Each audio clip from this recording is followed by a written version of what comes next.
పండు నాకు office time అయిపోతుంది.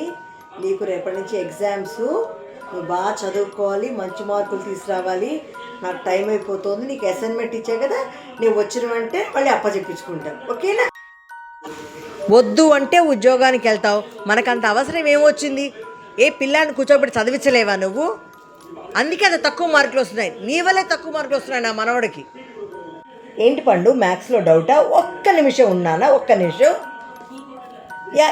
ఎస్ సార్, తప్పకుండా సార్. మీ ఆర్డర్ రేపటికల్లా ఇచ్చేస్తానండి.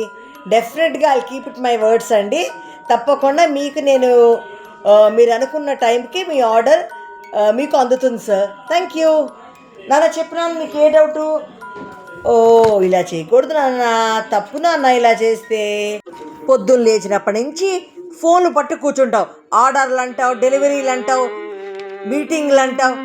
అయ్యో, పిల్లల్ని చదివిద్దాం, ఏమీ అక్కర్లా నీకు.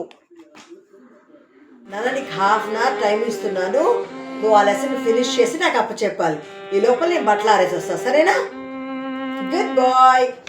అంత చదువుకున్నావు కదా, చక్కగా ఏ అకౌంట్స్ కనుక చేస్తే నువ్వు వాడికి వేణిళ్ళకి చన్నీళ్ళగా ఉండి మంచి స్కూళ్ళల్లో వేసేవారు కదా. నా మనవడు మనవరాలికి మంచి స్కూళ్ళల్లో చదివే యోగ్యత లేదు. నా కర్మ.